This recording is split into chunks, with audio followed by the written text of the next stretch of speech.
Simon & Schuster Audio presents The Age of Wood, Our Most Useful Material and the Construction of Civilization by Roland Ennos. Read by Boutsikaris.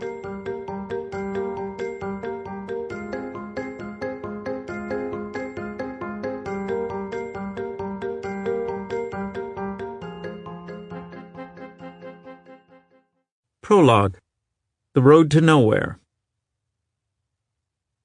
Many years ago, toward the end of an arduous walking tour of the French Pyrenees, my brother and I stumbled across an engineering feat that had helped change the course of human history and shape the modern world.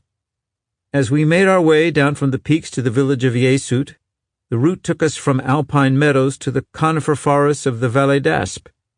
The path, which had been broad and easy to follow, suddenly changed.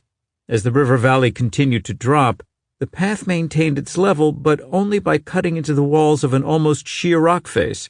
Soon we were walking along a narrow ledge perched precariously 600 feet above the trees and foaming river in the gorge d'Enfer below. The path continued like this for almost a mile before the gorge finally opened out, and we descended down to the level of the river and once again felt safe. Only then did a sign helpfully tell us that we had navigated the chemin de la Mature. Why had such a spectacular path been built in the middle of nowhere? And what was mature?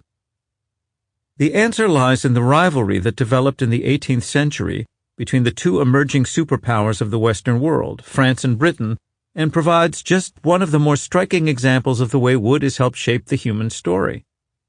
With the two nations vying for power and influence over their developing colonies and territories in the Caribbean and North America, an arms race started as they built up their navies.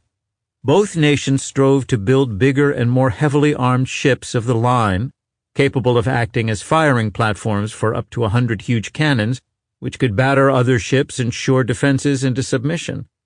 But both countries came up against the same problem. How could they access enough trees to build their ships? The problem was not the lack of wood itself. France, in particular, had large areas of forest which covered around 30% of the country. The problem was the lack of trees tall and straight enough to make the 100 to 120-foot masts of the ships.